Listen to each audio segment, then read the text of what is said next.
Hey everyone, and welcome to another episode here. You didn't write that either. So there's a line I hear in conjunction with AI assisted coding, which is how can you possibly ship code if you don't know every detail of what was generated, right? And so we're going to start there. And fair enough, because up to a point, LLMs can generate nonsense, hallucinating APIs or adding weird complexity or unmaintainable code, etc. So it's natural to have some amount of skepticism. But when the objection is sort of overly moralistic at times, and you've seen this in the comments at some places, you know what I'm talking about. I have a second reaction, which is okay. So now we care, you know. Now we care about personally understanding every generated artifact. Now we care that a machine emitted a giant opaque blob that you didn't inspect line by line. So newsflash, which is that most of you have been doing something very similar with your compiler this whole time. Yeah, as in you wrote a few lines of nice, dignified, human readable code, and then your toolchain produced a small industrial accident in machine instructions, and somehow you don't mind. So it reveals really how a lot of people never really had a coherent story about the human role in software. And my take is, that's what this is about, really. So let's consider for a moment assembly slop. We can enjoy sort of this for a while. Consider these complaints. You didn't write it yourself. You don't know exactly what it's doing at the lower level. A trivial source change can suddenly produce an absurdly large generated artifact. You can't really predict the full output. The emitted thing is bloated, alien looking, and full of stuff you didn't explicitly ask for. And when challenged, you say, well, it works. Now, this might sound like a critique of how LLMs are overused, but also a critique of people using compilers from several decades ago. All of these lines do apply in that situation. And we're apparently shocked that machine assistants can emit ugly, difficult to predict, hard to read output. But welcome to the last 50 plus years then. Uh, you know, if you call this LLM slop, you might go back in time and call that assembly slop or a compiler slop or, token predicted opcode or something. You have some vague picture of how all of it works. And again, I mean, most people, all right, you have some vague picture of how all of this works. But the simple fact is that, software has been full of generated, delegated, opaque artifacts for a very long time. And what changes, I think, is which ones are generated and delegated, etc. And that brings me to not just compilers. So just to be clear, I'm not saying that LLMs are literally sort of like compilers. That's not true. Obviously, a compiler takes a formally structured input and sort of lowers it through a constrained process. There may be surprises at the end, but they are all bounded, and the semantics are tight. The contract is clearer.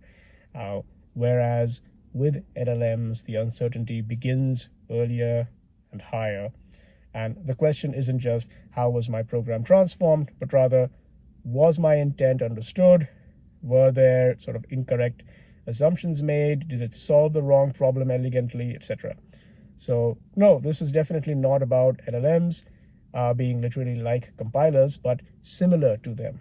Not similar to them in mechanism, mind you, but rather similar in the sort of the human reaction whenever a new abstraction layer starts moving into territory that you thought was yours, or somehow reserved for you operating there. And it's associated with a loss somehow, a loss of visibility, loss of control, loss of craft, and perhaps especially touchy for some people, the loss of authorship. And so this makes it sort of an emotional charge which is not really about correctness, but it's about the machine moving into a psychological zone that people thought was theirs somehow. And but let's be clear, the ground has moved. Something huge has changed. We now have systems that can participate in software construction in ways that they didn't before. They can participate through conversation, through imitation, through partial specification, through synthesis, and when run in loops, through sort of investigation, through an iterative repair. And that's not trivial, because it changes the economics of building things. It changes who can produce software artifacts. It changes how fast you can explore an idea. And it changes how much code can be essentially summoned into existence before anyone has really decided whether it should exist at all. When that last part matters. Should it exist at all? Because one thing LLMs do extraordinarily well is collapse that friction that used to protect you from your vagueness. So in the past, if your thinking was muddy, your output would often stall, you can't get very far. But now that same muddy thinking instead produces some sort of executable enthusiasm, which is new, right? It's not a better autocomplete. It's a true relocation of effort. Less energy goes into emitting syntax and more into sort of these auxiliary operations, steering the LLM or rejecting what it comes up with, or choosing between options, constraining it in how to act, testing what it produces, interrogating it either to learn about the goals or asking what it did, how it did it, etc. And quite often recovering from misunderstanding. And so the shape of the work of software engineering is changing, and changing hard, right? So the human doesn't disappear, but the a sort of folk mythology of what the human is doing here is different, and the old folk mythology is harder to sustain. Right? So you can't believe in the old way. There is a new way. It's not gone, but you have to give up sort of the old muscle memory of what the work was. And that brings me to the next section, which is there is something which this moment is exposing. So a lot of people had some sort of implicit moral image of programming that was never really true, where sort of a good programmer is one who personally writes every line, understands every meaningful detail, trusts only what he or she directly made, and preserves some sort of manual contact with the artifact, which is a very nice image and flattering, and mostly false, because modern software has long, for many years, being built on delegated understanding, stacked on delegated understanding, stacked on delegated understanding, etc. You get the picture, right? And so, so there's a bunch of layers, right? Your languages, compilers, libraries, frameworks, runtimes, operating systems, cloud services, distributed infrastructure, drivers and microcode, build systems, and nobody truly, owns every detail. People were already used to the machine in the stack. You're building on top of that. This is not new, but it was just lower down in the stack. So it's not as if LLMs introduced delegation into software. The real story is that they pushed this delegation into a layer that people were using as part of their identity. This is what I do. So that's the change. And that's why the reaction is more intense, I think, because people aren't merely asking whether the code works, they're asking what remains of authorship when the machine can operate this high up the stack. As in, they were used to the fact that when it comes to, executing your assembly or something, it's fine. But gradually it has clawed its way up, and now there's a serious question, because you won't get to a good answer by engaging in some cosplay of programming purity, because that was already obsolete many years ago. So that brings us to what remains human, right? So number one is responsibility. You're the one on call, and you are to blame for any outage, any data leak, any security holes, maintenance, etc. Right? Machines can emit, but someone has to answer and explain for it. Number two is intent. So getting code is not the same as knowing what to build or what problem matters or which trade-off is acceptable, what can fail safely, what should not exist. Because again, LLMs can reduce the cost of getting these answers, but not the cost of knowing what a good answer is. And number three is verification. The question isn't, did you type every line, but rather, do you know what this does, or where it can fail, or what assumptions it encodes?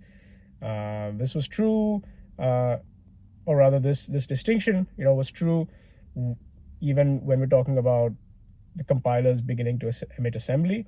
It is true when you have an ORM emitting SQL. It's true when you have some infra tool emitting a plan that's going to make changes all across a cluster, and it is still true now. It's just true in a different domain. Number four is taste, which matters more than you think. When the generation of something becomes cheap, discernment gets expensive. This is true in other domains too. We can sort of talk about that later. But if you can get, multiple plausible implementations in seconds, a human skill is needed to see which is brittle, which is bloated, which is cargo culted, etc. And finally, number five is boundary judgment, because abstractions leak and you have to figure out these leak points. Again, this is not new. Compilers leak through the ways that they perform or how they lay out code. Frameworks can leak through quirks in the life cycle of objects.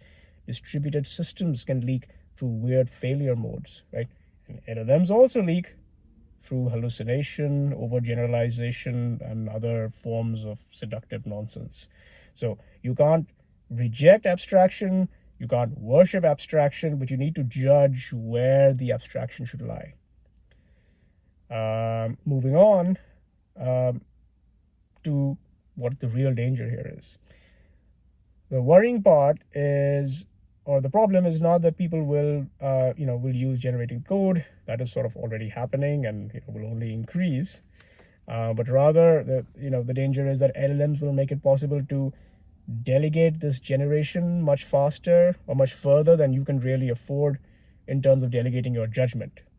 So a lot of the current AI hype is around sort of pretending that these two are the same, but they're not, right? So we are entering a period where people can produce an enormous amount of software output without developing the ability to tell when that output is wrong, or when it's excessive, or when it's not secure, or when it's simply incoherent, right, or unmaintainable.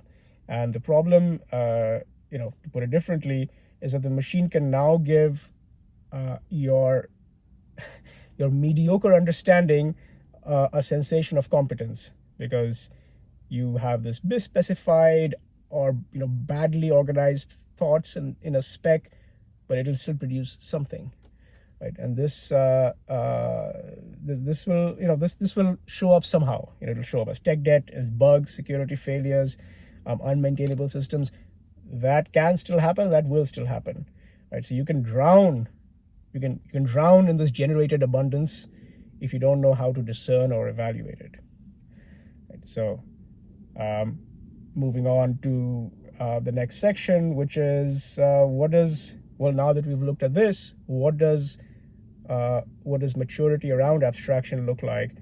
And let's go back to the comparison with the compiler, right? This maturity around abstraction doesn't mean inspect everything. That's impossible. Neither does it mean inspect nothing and trust the machine. That's childish, sort of. But rather it means, know what layer you're operating at, know what failures are possible, know when to stay high level, when to inspect below, how to move through the layers of abstraction, and when to throw away the generated output and take manual control.